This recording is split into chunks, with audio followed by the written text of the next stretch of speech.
नमस्कार. संघर्ष वृत्तवाहिनीमध्ये आपलं स्वागत. घेऊया ठाणे आणि आसपासच्या परिसरामधील घडणाऱ्या महत्त्वाच्या घडामोडींचा आढावा. ठाण्यात रेमंड कंपनीच्या हद्दीत असलेली मौजे पाचपाखाडी येथील सर्वे नंबर त्याचबरोबर सन 1930-31च्या 7/12 उतारावरती वारस हक्काने आदिवासी कुळाच्या नावावर असताना सदर जमीन बेकायदेशीररित्या बळकावून गगनचुंबी इमारतीचे इमले बांधणाऱ्या रेमंड कंपनी विरोधात जिजाऊ शैक्षणिक व सामाजिक संघटनेचे अध्यक्ष निलेश सांबरे यांनी आमरण उपोषणाचा इशारा दिला आहे. ठाण्यातील शासकीय विश्रामगृह येथे सदर जमिनीचे मालक आदिवासी बांधवांना सोबत घेऊन पत्रकार परिषदेत जिल्हाधिकाऱ्यांकडे न्यायाची मागणी केल्याचं त्यांनी यावेळी सांगितलं.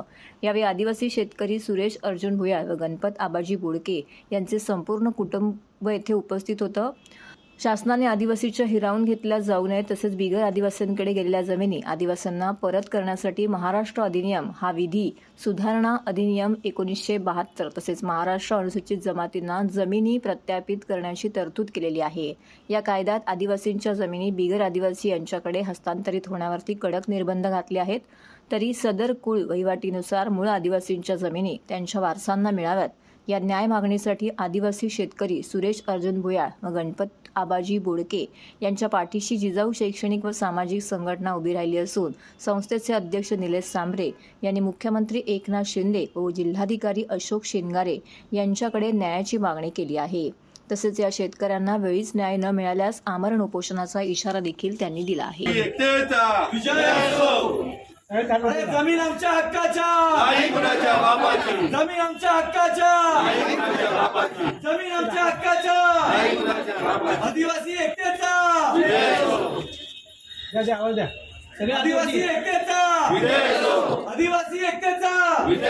अरे कोण म्हणतात येणार नाही, घेतल्याशिवाय जाणार नाही. कोण म्हणतात येणार नाही, घेतल्याशिवाय जाणार नाही. आदिवासी एक सुटीचा, आदिवासी एक सुटीचा. रेमंड या कंपनीने आमच्याकडच्या आदिवासी बांधवांच्या जमिनीवरती अतिक्रमण केलेलं आहे. गुरचरणावरती अतिक्रमण केलेलं आहे. त्या दृष्टीने आदिवासींना न्याय मिळवून देण्यासाठी त्यांच्या हक्काची जी जमीन आहे ती मिळवून देण्यासाठी आजच्या पत्रकार परिषदेचं आयोजन करण्यात आलं होतं. आणि तुम्हाला 100% खात्री देतोय की दिनांक 16 तारखेपासून आम्ही आमरण उपोषणाला बसतोय आणि आम्ही आमच्या आदिवासी बांधवांना भगिनींना 100% न्याय मिळवून देऊ की त्यांना त्यांची परत जमीन मिळवून देऊ. रेमंड कंपनीने अतिक्रमण केलेलं आहे, रेमंडचे जे मालक आहेत त्यांनी, आणि त्यामध्ये महसूल विभाग मोठ्या प्रमाणात सहभागी झालेले आहे. महानगरपालिकेचे कर्मचारी सहभागी झालेले आहेत. का अगदी आदिवासींचं नाव 7/12 असताना सुद्धा इतर हक्कात त्यांनी बिल्डिंग बांधण्यास परवानग्या दिलेल्या आहेत. त्यामुळे त्या सर्वांना जे जे सहभागी आहेत त्यांच्यावर कारवाई झाली पाहिजे कडकपणे आणि आम्हाला आमचा न्याय हक्क मिळाला पाहिजे. 2010 पासून हा प्रश्न आहे आणि आम्हाला नक्कीच आता शाश्वत आहे का राज्याचे मुख्यमंत्री हे ठाण्याचे आहेत, आदिवासींवर प्रेम करणार आहेत आणि राष्ट्रपती महोदया आदिवासी आहेत. त्यामुळे आम्हाला 100% न्याय मिळेल. देशाचे पंतप्रधान आदिवासींवर किंवा पीडितांवरती न्याय मिळवून देण्यासाठी प्रयत्नशील असतात. त्यामुळे आम्हाला न्याय मिळेल ही आम्हाला खात्री आहे. मुख्यमंत्री महोदयांनी पत्रावर रिमार्क मारून जिल्हाधिकाऱ्यांना फोन केला होता का तात्काळ या प्रकरणी आदिवासींना न्याय मिळवून द्यावा आणि तशा प्रकारचा शेराही त्यांनी दिला होता. हा प्रकार जवळजवळ 2007 पासून प्रकार चालू आहे आणि 2007 पासून आम्ही केसेस केलेले आहेत कंपनीवरती. पण आपल्या शासनाने माननीय जिल्हाधिकाऱ्यांनी हा जे आमच्या ज्या केसेस होत्या त्या प्रलंबित ठेवल्या आणि रेमंडच्या केस अगोदर चालवून चुकीचे निर्णय आमच्या विरोधात देऊन आम्हाला उगाचच कोर्ट कचेरीमध्ये अडकून ठेवलेलं आहे आम्हाला. आणि आम्हाला न्याय देत नाहीत. आमच्याकडे पुरावे असताना आमचे पुरावे बघितले जात नाहीत. अशा प्रकारचे कोर्ट पण आमच्यावर अन्याय करायला लागलेले आहे. आमच्याकडे 100 वर्षाचे पुरावे आहेत त्या जमिनीचे. आमच्या जमिनी आम्हाला परत मिळाल्या पाहिजेत. कायद्याप्रमाणे जे संविधानाने आम्हाला हक्क दिले ते संविधानाचे हक्क आम्हाला मिळाले पाहिजेत आणि आम्हाला न्याय मिळाला पाहिजे. आमचे जे काही कायदे आहेत आदिवासी कायदे, आता 2 कायदे आमचे बनवलेले आहेत. त्या 2 कायद्यांनी आम्हाला त्या जमिनी प्रस्थापित करणं आहे सरकारला. पण आमच्याच बिल्डिंगवरती शेत जमिनीवर ह्यांनी बिल्डिंग बांधली कशी काय? अजूनपर्यंत त्या बिनशेती झालेल्या नाहीत जमिनी आणि ह्याच्या नावावर झाल्या कशा त्या जमिनी रेमंड कंपनीच्या. सर्व नागरिकांना आवाहन करण्यात येत आहे की सध्या डासांमार्फत पसरणाऱ्या डेंग्यू या आजाराचा प्रसार रोखण्यासाठी प्रत्येकाने पुढील प्रमाणे कार्यवाही करावी. डेंग्यू आजार एडिस इजिप्ती हा डास चावल्याने होतो. या डासांची पैदास साचलेल्या किंवा साचवलेल्या स्वच्छ पाण्यामध्ये होते. 8 दिवसांपेक्षा जास्त दिवस पाणी उघडे व साचून राहिल्यास त्यात डास अंडी घालतात. अंड्यांच्या अळ्या तयार होऊन पुढे डास तयार होतात. यासाठी आपल्या घरातील पाणी साठे उदाहरणार्थ बॅरल्स, पिंपे, टाक्या, हौद, रांजणे इत्यादी दर आठवड्याला रिकामे करून घासून पुसून कोरडे करून पुन्हा भरावे. 1 दिवस कोरडा दिवस म्हणून पाळावा. पाणी साठ्यांना घट्ट झाकणे बसवावीत किंवा जुनी साडी, चादर, धोतर यांनी बांधून झाकून ठेवावीत, म्हणजे डास त्यात जाऊन अंडी घालणार नाहीत. घराच्या गच्चीवर, आजूबाजूला, अंगणात कोठेही पाणी साचू देऊ नये. भंगार सामान उघड्यावर टाकू नये. उदाहरणार्थ टायर्स, प्लास्टिक सामान, कुंड्या, टाकाऊ वस्तू इत्यादी. अशा सामानात पावसाचे पाणी साठून त्यात डेंग्यूच्या डासांची पैदास होते. घरातील कूलर्स, फ्रीजच्या पाठीमागील ट्रे हे देखील वेळोवेळी कोरडे करावेत. लक्षात ठेवा, नुसत्या फवारणीने डास घनता कमी होत नाही, तर त्यासाठी डास पैदास ठिकाणे नष्ट करणे ही आपल्या सर्वांची जबाबदारी आहे. कोणताही ताप अंगावर न काढता जवळच्या शासकीय रुग्णालयात मोफत औषधोपचार घ्या. अशा प्रकारे नागरिकांनी सहकार्य केल्यास डेंग्यूचा प्रसार रोखणे सहज शक्य आहे.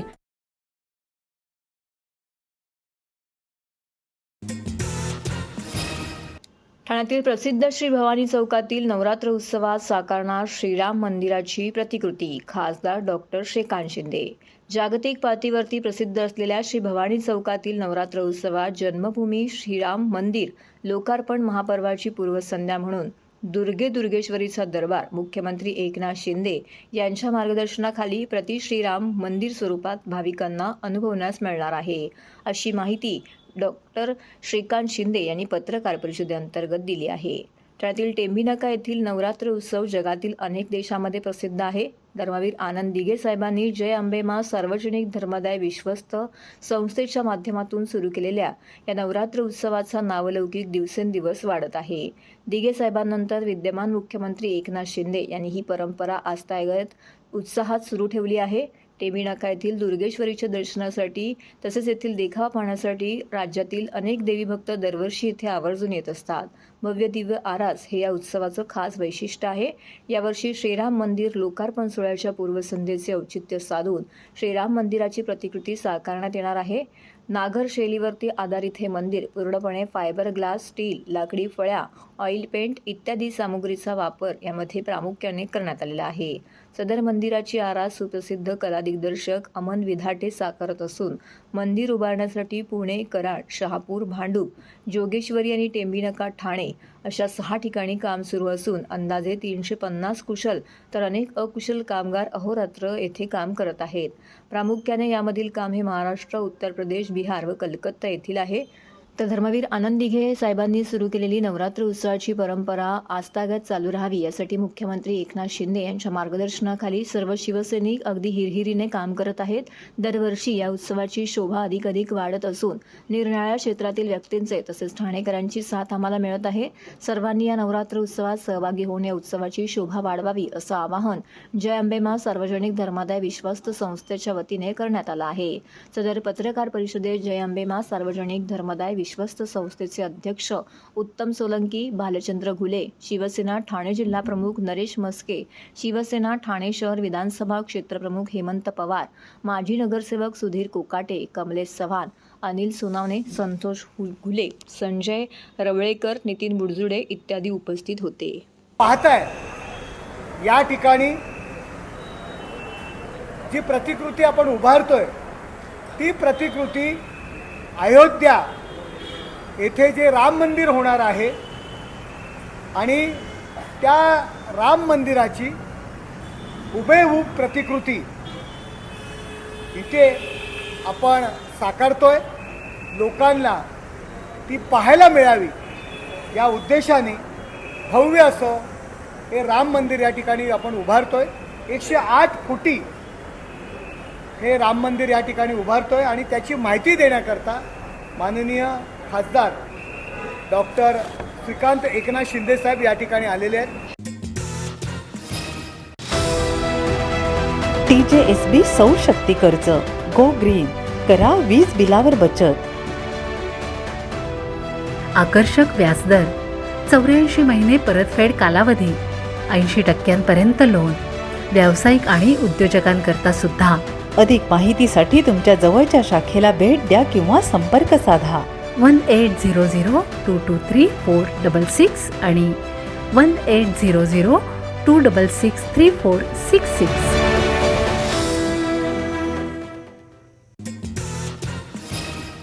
सफाई कामगार व त्यांच्या कुटुंबियांच्या उत्थानासाठी शासनाच्या विविध योजनांची अंमलबजावणी महापालिकेने करावी. केंद्रीय दक्षता समिती सदस्य रवींद्र प्रधान. केंद्र शासनाच्या सामाजिक न्याय विभागातर्फे नियुक्त राष्ट्रीय दक्षता समितीचे सदस्य रवींद्र प्रधान यांनी ठाणे महानगरपालिकेच्या सफाई कामगार वसाहतीत गुरुवारी 6 ऑक्टोबर 2023 रोजी अचानक भेट देऊन सफाई कामगारांच्या विविध समस्या जाणून घेतल्या. केंद्र शासनाच्या विविध योजनांची माहिती देखील दिली व ठाणे महानगरपालिका प्रशासनाने या योजनांचा सफाई कामगारांना लाभ मिळावा का अशी विचारणा केली. मात्र यावेळी उपस्थित ठाणे महानगरपालिकेचे ड्रेनेज विभागाचे कार्यकारी अभियंता काझी आणि विवेक कारंडे यांनी समाधानकारक उत्तर देऊ शकले नाहीत. ज्येष्ठ सामाजिक कार्यकर्ते व श्रमिक जनता संघाचे सरचिटणीस 1994 ते 95 पासून ड्रेनेज विभागात ठेकेदारांमार्फत कार्यरत सफाई कामगारांनी मलवाहिनी, चेंबर्स इत्यादींमध्ये उतरून महापालिकेला सेवा दिली असल्याचं सांगून त्यांनी कायमस्वरूपी नोकरी देण्यासाठी मागणी केली होती. यावरती भविष्य निर्वाह निधी, वैद्यकीय विमा, पगाराची पावती, भरपगारी रजा आणि ग्रॅज्युएटी, सुरक्षिततेची साधने इत्यादींबरोबरच मोफत घरकुल, मुलांना शिक्षण, व्यवसायासाठी अनुदान तसेच कर्ज उपलब्ध करून देण्यासाठी योजना महापालिकेने राबवण्यासाठी सूचना केल्या आहेत. केंद्र व राज्य शासनाकडून आलेल्या निधीचा वापर वाल्मिकी मेहतर सफाई कामगारांसाठी केला जात नसल्याबद्दल रवींद्र प्रधान यांनी नाराजी व्यक्त केली. उपस्थित कार्यकर्ते आणि सफाई कामगारांना त्यांनी केंद्र शासनाच्या विविध योजना व म्युच्युअल स्कायवेजिंग कायद्याअंतर्गत असलेल्या पुनर्वसन योजनांची माहिती यावेळी दिली आहे.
राज्य शासनाच्या लेक लाडकी योजनेचे समाजसेविका रचना पाटील यांनी लाभार्थींचे औक्षण करीत पेढा भरवीत स्वागत केलं आहे. राज्यातील महायुती सरकारच्या झालेल्या मंत्रिमंडळ बैठकीत घेतलेल्या लेक लाडकी या योजनेचं समाजातील सर्व स्तरातून स्वागत करण्यात आलं आहे. सर्वसामान्य मुलींच्या आयुष्यात आशेचा नवा किरण घेऊन येणारी ही योजना असून गरीब कुटुंबातील मुलींना लखपती करणारा हा निर्णय आहे. मंडळाच्या बैठकीत महिला सक्षमीकरणाच्या दृष्टीने मोलाचं पाऊल शिंदे सरकारने उचललं आहे. एप्रिल 2023 पासून ही योजना राबवण्यात येणार आहे. महिला व मुलींचे कल्याण करणारी ही योजना असून समाजसेविका रचना पाटील यांनी लाभार्थी सोबतच यांचं स्वागत केलं आहे. साधना विद्यालयातील लाभार्थी मुलींना गुलाब, पुष्प व पेढा देऊन स्वागत केलं. यावेळी शाळेतील शिक्षक वर्गही येथे उपस्थित होता. तसेच अगदी चिमुकल्या लाभार्थी मुलींचं औक्षण करत या योजनेचे स्वागत केलं. तर पालकांना गुलाब पुष्प देण्यात आलं. अशा प्रकारे समाजसेविका रचना पाटील यांनी या योजनेचं स्वागत करून मुख्यमंत्री एकनाथ शिंदे यांचे आभार मानले आहेत. आपल्या महाराष्ट्र राज्याचे मुख्यमंत्री माननीय श्री एकनाथजी शिंदे साहेब, तसेच खासदार डॉक्टर श्रीकांतजी शिंदे साहेब, आपले दशरथ दादा पाटील आणि आपले कार्यसम्राट उमेश नाना पाटील यांच्या मार्गदर्शनाखाली आज आपण लेक लाडकी योजनेचा हा उत्साह आनंदाने इथे साजरा करत आहोत.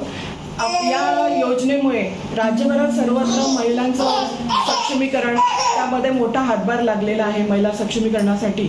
आणि त्याचबरोबर या योजनेमार्फत आपल्याला महिलांसाठी लहान मुलींचा जो आपण भ्रूण हत्या जी सर्वत्र होत आहे ती थांबली जाईल. तसेच शिक्षणासाठी त्यांना या आर्थिक जे सहाय्य होणार आहे यामुळे शिक्षणाला देखील चालना मिळेल. परत त्यांना प्रोत्साहन मिळेल का यापुढे देखील ज्या पिवळ्या आणि ऑरेंज कलरचे ज्यांचे रेशन कार्ड आहेत अशा कुटुंबियांना त्यांच्या घरात जन्मलेल्या मुलींना जन्मल्यावरती पहिला 5,000 रुपये, त्यानंतर पहिलीमध्ये मुली जातील तेव्हा त्यांना 6,000 रुपये, त्याच्यानंतर 11वीमध्ये प्रवेश घेतल्यानंतर त्यांना 8,000 आणि 18 वर्ष पूर्ण झाल्यानंतर 75,000 एवढी रक्कम आपल्या महाराष्ट्र शासनाने त्यांना या योजनेमार्फत देण्यात आलेली आहे. ज्यावेळी या मुली 18 वर्ष पूर्ण होतील त्यानंतर या मुलींना सर्व एकूण रक्कम 1,01,000 इथपर्यंत या मुलींपर्यंत पोहोचवण्यात येणार आहे. लाभार्थींना काय आवाहन करा? लाभार्थींना मी एवढंच सांगेन का या योजनेचा जास्तीत जास्त महिलांनी उपयोग करून घ्या. म्हणजे जर आपलं बाळ ह्या 1 एप्रिल 2023ची ही योजना जी लागू करण्यात आलेली आहे या योजनेचा जास्तीत जास्त महिलांनी लाभ घ्यावा आपल्या मुलींसाठी. आणि यामुळे आपल्या मुलींच्या शिक्षणासाठी देखील खूप मोठा फायदा होणार आहे. परत मुलींचे जे भ्रूण हत्या आहे ही थांबली जाईल. मुलींना ज्या प्रत्येक प्रकारच्या संकटांना सामोरं जावं लागतं हे संकटाचं प्रमाण त्यांच्यासाठी कमी होईल. त्यामुळे मी शिंदे सरकारचं खरंच अभिनंदन करते की त्यांनी खूप फायदेशीर योजना आम्हाला करून दिलेली आहे. आणि ज्या आता बालिका दिनानिमित्त ही योजनेचा त्यांनी एक मोठा ऐतिहासिक निर्णय हा मंत्रिमंडळाच्या बैठकीत घेतलेला आहे. त्यामुळे या योजनेचं आम्ही सर्वात जल्लोषाने स्वागत करत आहोत. नवरात्रीची भेट मिळाली, खरंच आम्हाला खूप आनंद होत आहे. नवरात्री आता आपल्या येणारच आहेत 15 तारखेला. या दृष्टीने हा खरंच महिलांसाठी खूप आनंदाचा एक विषय आहे. तर हे होतं संघर्ष वृत्तवाहिनीचं आजचं बातमीपत्र. उद्या पुन्हा भेटू याच वेळी याच ठिकाणी ताज्या घडामोडींसह. तोपर्यंत नमस्कार.